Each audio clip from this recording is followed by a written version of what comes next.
اور کانٹے جو ہیں وہ ہر قدم پہ چبھتے ہیں پیر کے نیچے. خیر یہ تو ہو گئی بہت اچھی ڈپریسنگ بات. اور کلیئر کی میں نے پوسٹ دیکھی ہے وچ میں بڑا یعنی کہ اداس ہوا ہوں. اس سے اداس سے مطلب مجھے غصہ بہت آیا کہ اس طرح کی ڈپریسنگ پوسٹ نہیں لگاتے کہ مر جائیں اور جی جائیں. یہ ہمارا کام نہیں ہے. تو وہ پوسٹ پلیز ڈیلیٹ کر دینا. میں نے اس کے اوپر لکھ دیا اس ٹو ڈپریسنگ, یا کوئی میں نے ڈیروگریٹری کامنٹ لکھا تھا اس کے اوپر. کیونکہ چیز یہ ہے کہ کیا کہتے ہیں, اسلام جو ہے زندگی کا نام ہے. اسلام زندگی کا نام ہے. ورنہ یہ کہ آدمی کو اگر اتنی ہی ہو رہی ہے تو اللہ کے وجود کی بے یقینی ہو رہی ہے. چھوٹی چھوٹی چیزیں زندگی میں آتی ہیں چلی جاتی ہیں.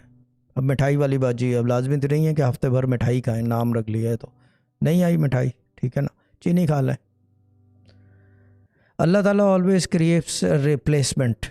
He creates an exit route. But the thing is that who seeks that exit route, who avails that chance, that's a different story. السلام علیکم.